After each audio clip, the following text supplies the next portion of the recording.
যখন আমি প্রতিজ্ঞাবদ্ধ আমি বাড়ি যাব, যাওয়ার পরে আমার বাবা মাকে আগে দুগ্ধ পান করাইবো, তারপরে অবশিষ্টগুলো আমার সন্তান স্ত্রী এবং আমি খাবো।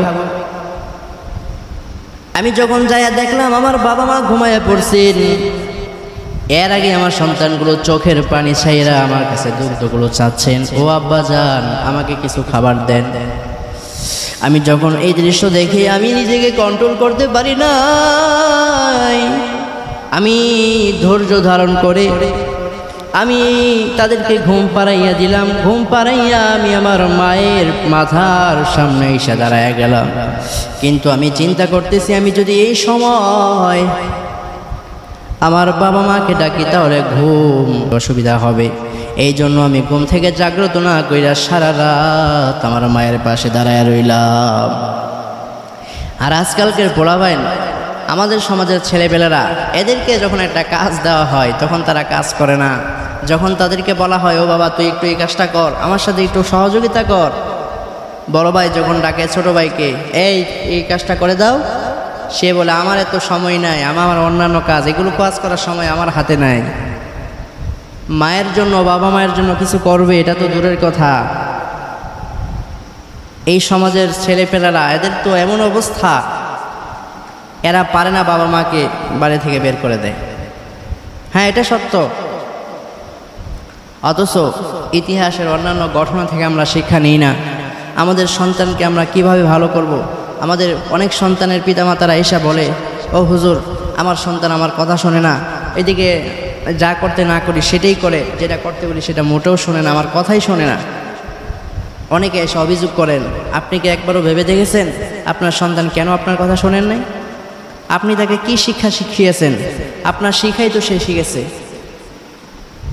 এই জন্য বলি, দিনের সঠিক শিক্ষা দেন, এতে আপনার দুনিয়াও ফায়দা হবে, পরকালও লাভ হবে। ونشهد أن لا إله إلا الله وحده لا شريك له ونشهد أن سيدنا وسندنا وحبيبنا ومولانا محمدا عبده ورسوله الذي أرسله الله تعالى بالحق بشيرا ونذيرا وداعيا إلى الله بإذنه وسراجا وقمرا منيرا. وبعد فأعوذ بالله من الشيطان الرجيم. بسم الله الرحمن الرحيم.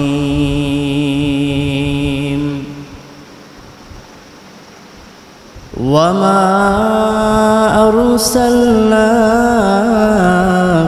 إلا رحمة للعالمين.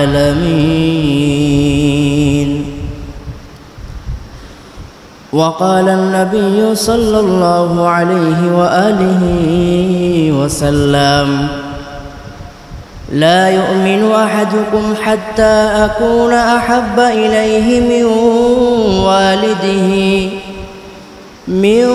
والده وولده والناس أجمعين، أو كما قال عليه الصلاة والسلام. صدق الله مولانا العظيم وصدق رسوله النبي الكريم، ونحن على ذلك من الشاهدين والشاكرين والذاكرين والحمد لله رب العالمين.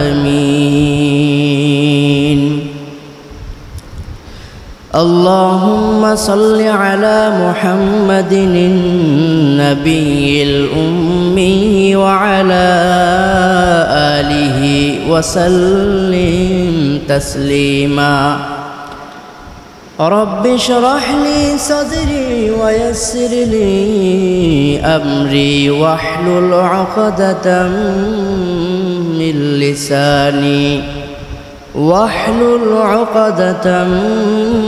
لساني يفقه قولي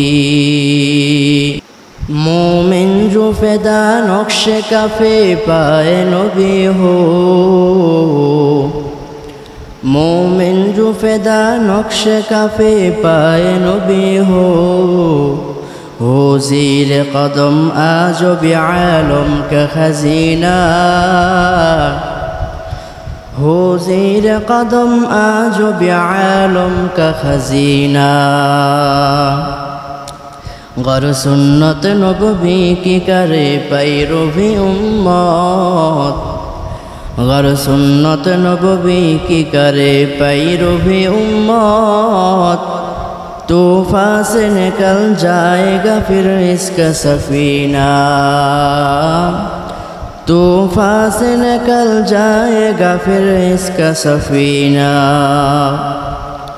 عاشق ہوں برادر شہنشاہ دو عالم عاشق ہوں برادر شہنشاہ دو عالم مشکوں سے زیادہ مبارک زندہ پسینہ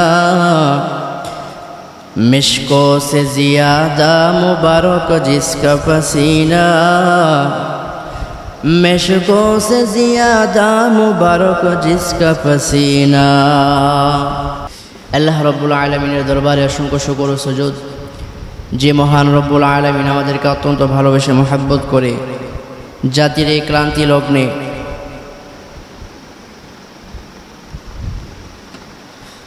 পবিত্র ঘর আল্লাহর ঘর মসজিদে একত্রিত হওয়ার জন্য তৌফিক দান করেছেন। নিয়ামতের শুকর আদায়ার্থে মুসলমান হিসেবে ঈমানের আওয়াজকে উঁচু করে উচ্চ কণ্ঠে সকলেই কালিমাতুশ শুকর উচ্চারণ করে পড়ি আলহামদুলিল্লাহ। আল্লাহ তাআলার কাছে অসংখ্য শুকরিয়া যে রব্বুল আলামিন আমাদেরকে অন্যান্য দুনিয়াবি কাজের থেকে ফারিক করে মসজিদে এসে জুমার মসজিদে আগে আগে আসার তৌফিক দান করেছেন। এটা একটা বড় নিয়ামত। আল্লাহ রব্বুল আলামিন বলেন, দুনিয়ার মানুষ তোমরা যখন নিয়ামত পাও তখন নিয়ামতের কদর করো, শুকরিয়া আদায় করো। নিয়ামতের শুকরিয়া আদায় করলে কি হবে? আল্লাহ রব্বুল আলামিন ভিন্ন এক আয়াতের মধ্যে বলেন, যদি কোনো বান্দা আমার নিয়ামত পাওয়ার পরে নিয়ামতের শুকরিয়া আদায় করে তাহলে আমি ওই বান্দাকে নিয়ামতের আরও দ্বিগুণ পরিমাণ নিয়ামত তাকে বাড়াইয়া দিই। এজন্য ছোট হোক বড় হোক নিয়ামত তো নিয়ামতই। যখন আমাদের সামনে কোনো নিয়ামত চলে আসবে, নিয়ামতের কাছাকাছি যখন হব তখন শুকরিয়া আদায় করা পরে আলহামদুলিল্লাহ। যাই হোক মুহতারাম হাজিরিন, গত জুমায় আলোচনা হইতেছিল ইশকে রাসূল সাল্লাল্লাহু আলাইহি ওয়াসাল্লাম সম্পর্কে। তো আমরা জানি রাসূল আরবি সাল্লাল্লাহু আলাইহি ওয়াসাল্লাম তার অসংখ্য অগণিত হাদিসের মধ্যে একটি হাদিসের মধ্যে বলেন, লা ইউমিনু আহাদুকুম হাত্তা আকুনা আহাব্বা ইলাইহি মিন ওয়ালিদিহি ওয়া ওয়ালাদিহি ওয়ান নাসি আজমাইন।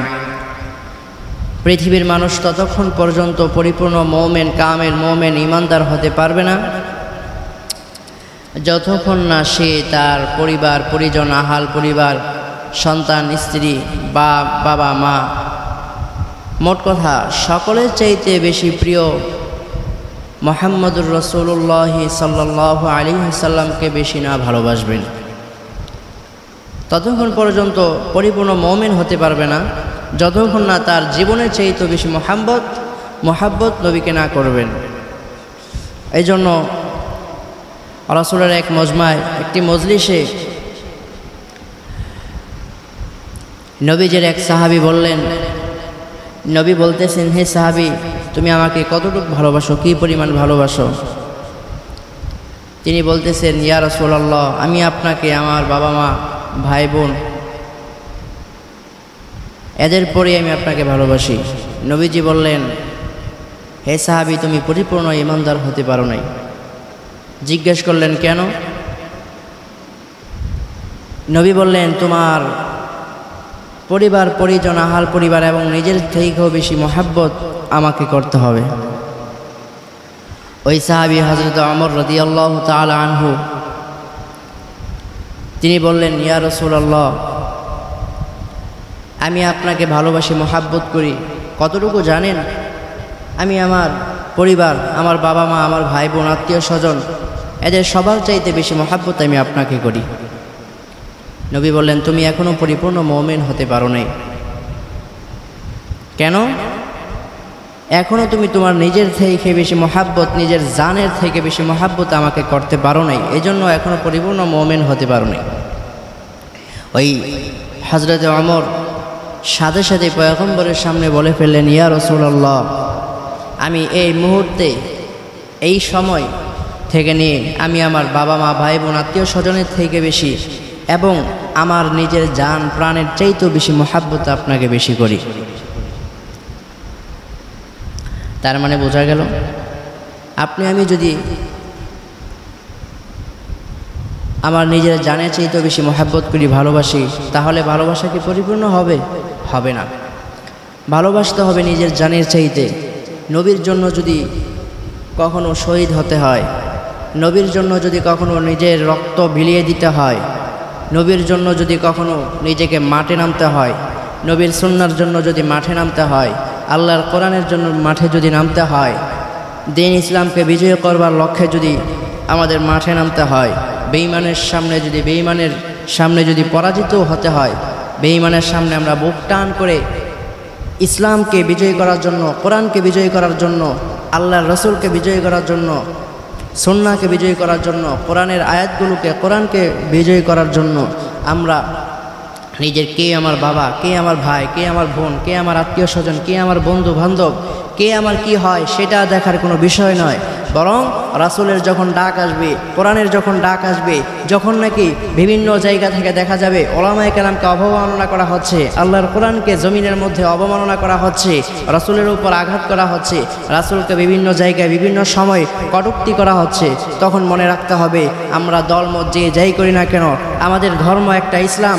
আপনি আমি একজন মায়ের সন্তান হতে না পারি, আপনার মা আমার মা হতে না পারে, আপনার বাবা আমার বাবা না হতে না পারে, আপনার ভাই আমার ভাই না হতে পারে, আপনার প্রতিষ্ঠান আমার প্রতিষ্ঠান না হতে পারে, আপনি হয়তো কওমি পড়েন, আপনি হয়তো আলিয়া পড়েন, আপনি হয়তো সুন্নি জামাত করেন, অথবা অন্যান্য প্ল্যাটফর্মের মধ্যে আছেন, কিন্তু মনে রাখতে হবে ও মুসলমান, আজকে যে সমাজ আমাদের সামনে উপস্থিত হয়েছে, বিভিন্ন জায়গায় ওলামায়ে কেরামকে অবমাননা করা হচ্ছে, ওলামায়ে কেরামদের ওরাসাতুল আম্বিয়া হযরত রাসূল করিম সাল্লাল্লাহু আলাইহি ওয়াসাল্লামদেরকে অবমাননা করা হচ্ছে। আপনি যদি মুসলমান হয়ে থাকেন, নিজের ভেতরে যদি এক পরিমাণ বিন্দু পরিমাণ যদি ঈমানের একটু আওয়াজ থেকে থাকে, ঈমানের যদি কোনো জজবা ভিতরে থেকে থাকে, তখন যখনই আঘাত পড়বে ইসলামের উপর, কোরআনের পর, তখন আপনি আমি কিন্তু ঘরে থেকে বসে থাকতে পারবো না। আপনি আমি ঘরে বসে থাকতে পারবো না। আমার মন চাবে যে আমি যাই, আমি পারি না, তারপরও আমি কি করি, ইসলামের জন্য মাঠে নামি, ময়দানে ঝাঁপিয়ে পড়ি। কিন্তু কখনো কোনো বেঈমান মুসলমানকে, কখনো বেঈমান মুনাফিক কাফেরদেরকে বিজয় হওয়া দেওয়া চলবে না। মুহতারাম হাজিরিন, অত্যন্ত পরিতাপের বিষয়, আজকে আমরা দেখতে পাই আমাদের সুশীল সমাজের মধ্যে অনেক মানুষ আমাদের সাথে চলাফেরা করে, কিন্তু ওলামায়ে কেরামকে দেখতে পারে না।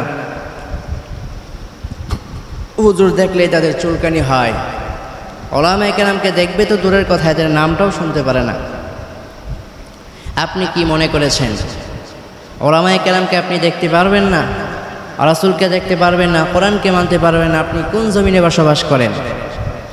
জমিনটাকে এতটাই সহজ, যে আল্লাহ আপনাকে খাওয়াচ্ছে, যে আল্লাহ আপনাকে পড়াচ্ছেন, যে আল্লাহ আপনাকে সুস্থ সবলভাবে দুনিয়ার জমিনের মধ্যে আপনাকে বিচরণ করাচ্ছেন, সেই আল্লাহর সাথে আপনি পল্টি নিতে চান? অসম্ভব। মুহতারাম হাজিরিন, দেখবেন সমাজে এক শ্রেণীর মানুষ আছে, এরা শুধু হুজুর দেখলে এদের চুলকানি হয়, এরা শুধু হুজুর দেখলে এদেরকে পাল্টা প্রশ্ন করতে মনে চায়। হয়তো কোনো কাজ নাই, একটু সময় পাইছে, একটু সামনে পড়ে গেছে, এই বেটা তোর বাড়ি কোথায়, এই বেটা তোর কি সমস্যা, এখানে কেন এসেছিস, কী জন্য এদিকে ঘোরাফেরা করতেছিস, অযথাই কোনো প্রশ্ন। যখন ছোট ছোট বাচ্চা দেখে, মাদ্রাসা পড়া কোনো ছাত্রদেরকে দেখে, এদেরকে প্রশ্নবিদ্ধ করতে চাই। এরকম অনেক মানুষ আছে। এদের মূলত সমস্যা হলো এরা যদিও মুসলমান দাবি করে, যদিও ভিতরে ঈমান আছে এটা বলে দাবি করে, কিন্তু সেটা প্রকৃতপক্ষে সে মুসলমান না। এটা ইসলাম চায় না, এটা মদিনাওয়ালা ইসলাম চায় না, এটা ইসলামকে ধ্বংস করতে চায়, কোরআনকে ধ্বংস করতে চায়। এই জন্য আপনি আমি সোচ্চার, কোনো বেঈমান যেন আমাদেরকে কখনো করাঘাত করতে না পারে, আমাদেরকে কতল করতে না পারে, সেই দিকে লক্ষ্য রাখতে হবে। বুঝতে পেরেছেন? এই জন্য আপনি আমি যখন বিপদে পড়ে যাব, বিপদের সম্মুখীন হব, তখন স্মরণ করতে হবে একমাত্র আল্লাহকে। আপনি আল্লাহর কাছে যখন বিপদে পড়ে আল্লাহর কাছে চাইবেন, ও আল্লাহ আমি বিপদের মধ্যে পড়ে গেলাম, আপনি আমাকে রক্ষা করেন। দেখবেন অন্যান্য দিকে মানুষের দিকে তাকায় কোনো লাভ নাই। আপনি যদি আল্লাহর কাছে খালিস দিলে তওবা করেন, আল্লাহর কাছে দুইটা হাত বাড়াইয়া ক্রন্দন করেন, কান্না করেন, আমার আল্লাহ আপনাকে কখনোই ফিরাইয়া দিবেন না। আল্লাহর বান্দা তিনটা যুবক সন্তান প্রচণ্ড ঝড় বৃষ্টির মধ্যে যখন পড়ে গেলেন, আশ্রয়ের জন্য চতুর্দিকে খুঁজে কোথাও কোনো জায়গা নাই। অবশেষে একটা গুহা পাইলেন। ওই গুহার মধ্যে যখন নিজেদের আশ্রয়ের জন্য এই গুহার মধ্যে রওনা হয়ে গেছেন, ভেতরে প্রবেশ করেছেন। এই গুহার মধ্যে যখন আশ্রয়ের জন্য চলে গেলেন, হঠাৎ করে তাকায় দেখতেছেন বৃষ্টিও শেষ, অপরদিকে উপরে একটা পাথর এসে চাপা দিয়েছে। এই গুহার মুখের মধ্যে একটা পাথর এসে চাপা দিয়েছে। এবার যুবকেরা চিন্তায় পড়ে গেলেন, আয় আল্লাহ, আমরা যে এখন বিপদের মধ্যে পড়ে গেছি, বিপদ থেকে তো আমাদের সাধ্য নাই। আমরা যে বিপদের মধ্যে পড়ে গেলাম, এই যে উপরে গুহার মুখের উপরে একটা পাথর এসে পড়েছে, এই পাথর তো আমি একা না, আমরা শুধু তিনজন না, আমাদের মধ্যে এরকম 300 মানুষও যদি এসে যায়, আমরা 300 মানুষও এটাকে এক চুল পরিমাণ লড়াবার মতো আমাদের শক্তি নেই। চিন্তা পড়ে গেলেন। এবার হায় কি করবে? তাফসীরের মধ্যে এসেছে তারা যখন একে অপরের সাথে আলোচনা করতেছিল এটা কীভাবে সরানো যায়, আমাদের তো এখান থেকে বের হতে হবে, এই কথা যখন তারা চিন্তা করতে লাগলেন, তখন একে অপরকে বলতে লাগলেন, এ ভাই তাকায় দেখ না রে ভাই, তোর জীবনে কোনো ভালো আমল আছে কিনা, কারণ এটা তো এমন একটা পাথর, এটা আমাদের দ্বারা সম্ভব না সরানো।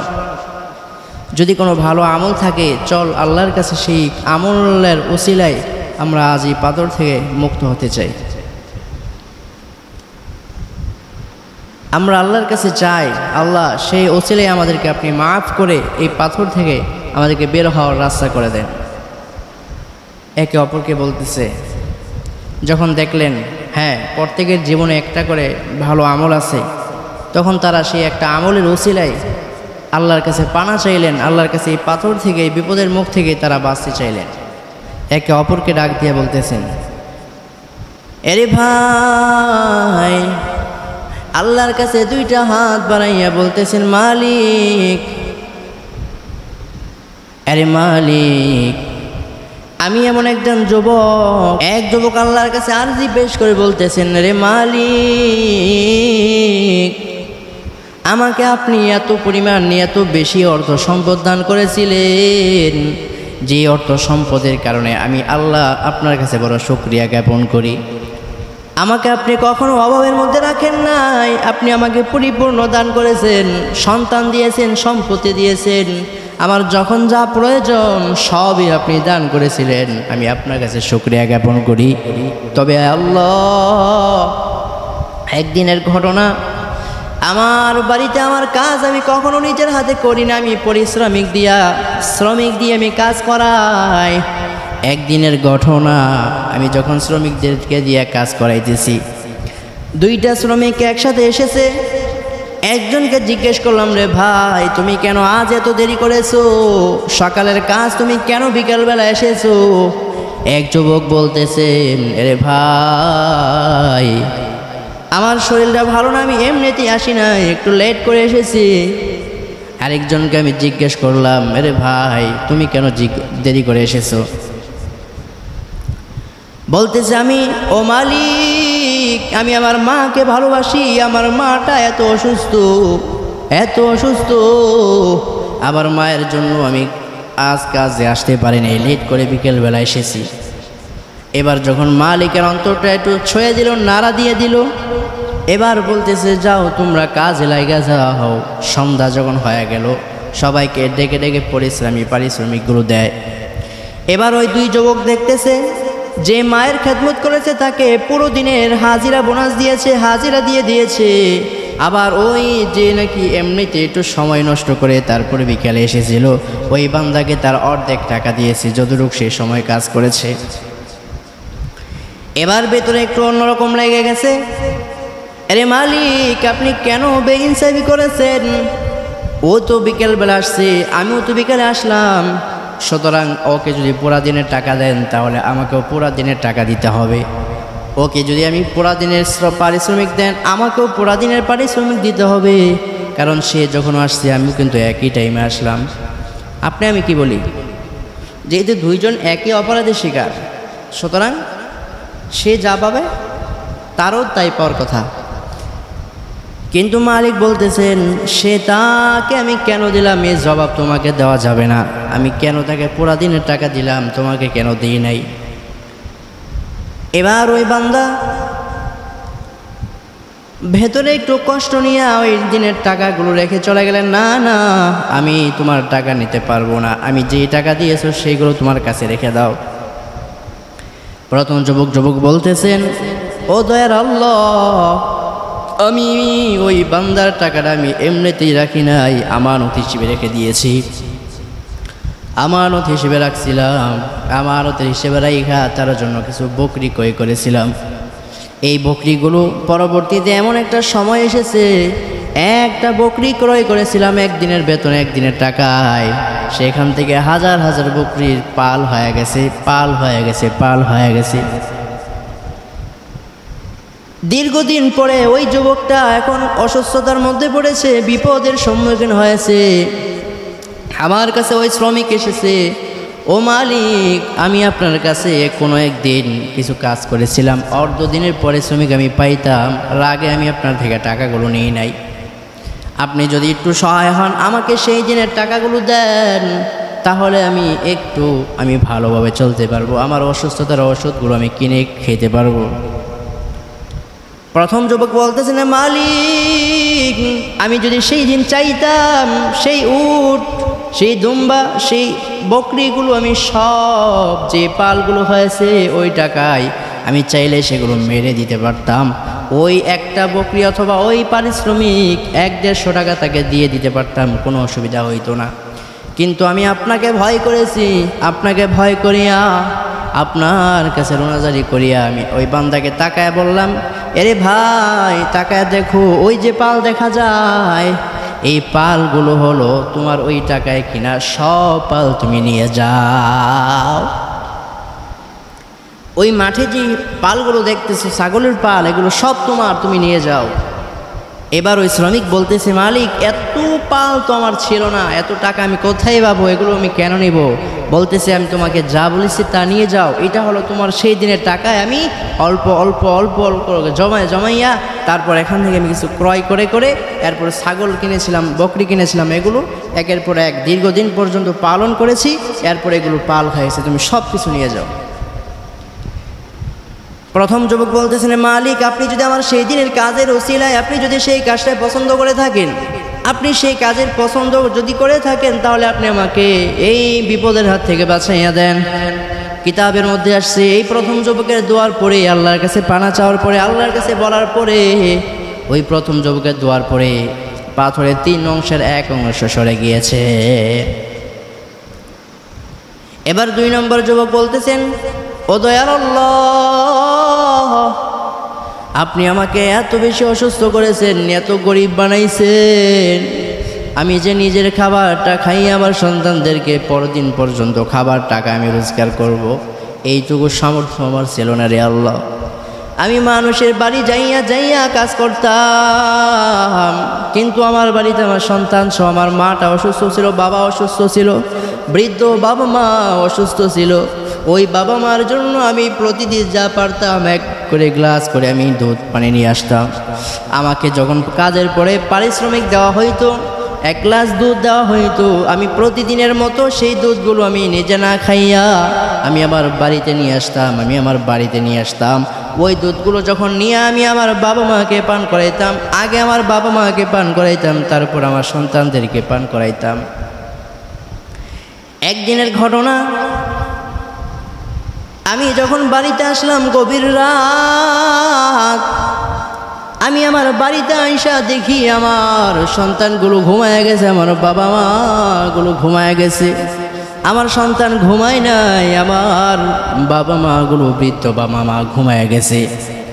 আমি আমার বাবা মাকে ডাকার আগেই আমার সন্তানগুলোকে দেখে, আমার সন্তান বাবাকে দেখা, ও বাবা কি এনেছো আমাকে দাও। বাবা মা সন্তানের আবদার কখনো ফেলে দিতে পারে না। সন্তানের জন্য কতটা কষ্ট করে একটা সন্তান বাবাই জানে। যখন আমি প্রতিজ্ঞাবদ্ধ আমি বাড়ি যাব, যাওয়ার পরে আমার বাবা মাকে আগে দুগ্ধ পান করাইব, তারপরে অবশিষ্টগুলো আমার সন্তান স্ত্রী এবং আমি খাবো। আমি যখন যাইয়া দেখলাম আমার বাবা মা ঘুমাইয়া পড়ছেন, এর আগে আমার সন্তানগুলো চোখের পানি ছাইরা আমার কাছে দুগ্ধগুলো চাচ্ছেন, ও আব্বা যান আমাকে কিছু খাবার দেন। আমি যখন এই দৃশ্য দেখি আমি নিজেকে কন্ট্রোল করতে পারি নাই। আমি ধৈর্য ধারণ করে আমি তাদেরকে ঘুম পাড়াইয়া দিলাম। ঘুম পাড়াইয়া আমি আমার মায়ের মাথার সামনে এসে দাঁড়াইয়া গেলাম। কিন্তু আমি চিন্তা করতেছি, আমি যদি এই সময় আমার বাবা মাকে ডাকি তাহলে ঘুম তার অসুস্থ হয়ে যাবে, অসুবিধা হবে। এই জন্য আমি ঘুম থেকে জাগ্রত না কইরা সারা রাত আমার মায়ের পাশে দাঁড়ায় রইলাম। আর আজকালকের পোলাপাইন, আমাদের সমাজের ছেলেপেলেরা, এদেরকে যখন একটা কাজ দেওয়া হয় তখন তারা কাজ করে না। যখন তাদেরকে বলা হয়, ও বাবা তুই একটু এই কাজটা কর, আমার সাথে একটু সহযোগিতা কর, বড় ভাই যখন ডাকে ছোট ভাইকে, এই কাজটা করে দাও, সে বলে আমার এত সময় নাই, আমার অন্যান্য কাজ, এগুলো কাজ করার সময় আমার হাতে নাই। মায়ের জন্য, বাবা মায়ের জন্য কিছু করবে এটা তো দূরের কথা। এই সমাজের ছেলেপেলেরা, এদের তো এমন অবস্থা, এরা পারে না বাবা মাকে বাড়ি থেকে বের করে দেয়। হ্যাঁ, এটা সত্য। অথচ ইতিহাসের অন্যান্য ঘটনা থেকে আমরা শিক্ষা নিই না। আমাদের সন্তানকে আমরা কিভাবে ভালো করব। আমাদের অনেক সন্তানের পিতামাতারা এসে বলে, ও হুজুর আমার সন্তান আমার কথা শোনে না, এদিকে যা করতে না করি সেটাই করে, যেটা করতে বলি সেটা মোটেও শোনে না, আমার কথাই শোনে না। অনেকে এসে অভিযোগ করেন, আপনি কি একবারও ভেবে দেখেছেন আপনার সন্তান কেন আপনার কথা শোনেন নাই? আপনি তাকে কি শিক্ষা শিখিয়েছেন? আপনার শিখাই তো সে শিখেছে। এই জন্য বলি, দিনের সঠিক শিক্ষা দেন, এতে আপনার দুনিয়াও ফায়দা হবে, পরকালও লাভ হবে। এবার যখন ওই 2 নম্বর যুবক বলতেছেন, আয় আল্লাহ আমি প্রতিজ্ঞাবদ্ধ আমার মা বাবাকে খাওয়াইয়া তারপরে আমার সন্তানগুলো খাওয়াবো। গভীর রজনী যখন হয়ে গেছে, মায়ের ঘুম ভেঙে দেখেন সন্তান আমার মাথার পাশে এসে দাঁড়ায় রয়েছে। আমি বললাম, রে সন্তান তুমি এতক্ষণ পর্যন্ত কেন দাঁড়াইছো? এবার যখন মায়ের ঘুম ভেঙে গেছে, মা যখন দেখলেন আমার মাথার পাশে আমার সন্তান দাঁড়ায় আছে, আমি বললাম, রে সন্তান সারা রাত কেন তুই জায়গা আছো, কখন আসছো? বলে, আমি তো সেই রাতের প্রথম ভাগে আসছিলাম, তোমার জন্য অপেক্ষা করতে করতে রাত পার করে দিলাম। এবার মা আল্লাহর কাছে দোয়া প্রার্থনা করে বলে, আল্লাহ আমার সন্তান আমাকে কতটা ভালোবাসেন, তুমি আমার সন্তানকে দিনের সবচেয়ে বর্তমান সময়ে সবচেয়ে বড় আলেম, বড় বুজুর্গ বানায়া দাও।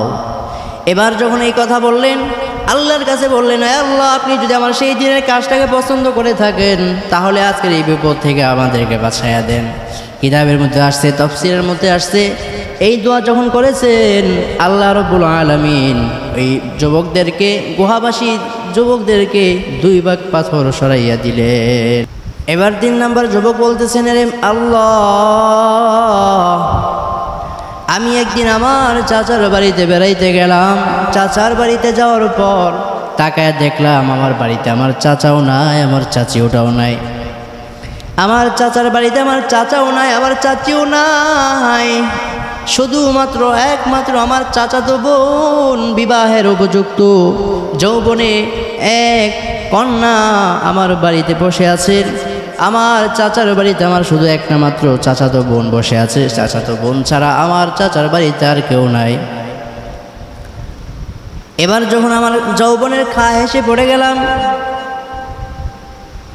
বলতে লাগলাম, এরে বোন, চাচা কই, চাচি কই, কোনো আওয়াজ নাই। যখন যৌবনের তারায় আমি যখন আমার বোনটার উপর ঝাঁপিয়ে পড়তে শুরু করলাম, আমি কি নিজেকে কন্ট্রোল করতে পারি নাই। কন্ট্রোল করতে না পেরে আমার বোনটার উপরে, অবিবাহিত একটা বোনের উপর যখন ঝাঁপায়ে পড়তে শুরু করলাম, আমি কত অন্যায় করি, আল্লাহর কাছে কত অপরাধ করেছি, এরপরও আল্লাহ কখনো আমাকে দূরে সরাইয়া দেন নাই। আল্লাহর কাছে একটু তওবা করা দরকার। আপনি যদি মাফ না করেন বান্দারে, আপনি যদি মাফ না করেন বান্দারে, বলেন আপনার বান্দা যাবে কারদারে, বলেন আপনার বান্দা যাবে কারদারে। এ জীবনে কত গুনাহ করেছি জীবনে, এই পয়গম্বর নবীর উম্মত আপনার আমার জিন্দেগীর সমস্ত দিকে যদি তাকায় দেখেন, এমন একটা মুহূর্ত নাই যে আল্লাহর কাছে বিখাটি আমলের নিয়তে আমল করেছেন। আমার জিন্দেগীর দিকে আমি তাকাইলাম, আমি যখন দেখতে পাইলাম আমি আমার জিন্দেগি পুরাপুরি গুনাহে ভরপুর। আমি আল্লাহর কাছে তওবা করে বলি, আল্লাহ, ও আল্লাহ, আমার জিন্দেগির মধ্যে আমি যখন তাকাইলাম, আমি কোথায় সওয়াব পাই নাই, কোথায় আমল পাই নাই। আমি শুধু দেখলাম আমার জিন্দেগি ভরা পরিপূর্ণ গুনাহ। ও আল্লাহ, আমি যে পরিমাণ অন্যায় করলাম, আমি যেই পরিমাণ অন্যায় করেছি, এই অন্যায়ের কথা যদি আমার মা জানে, আমার মা সন্তান বলে পরিচয় দিবে না।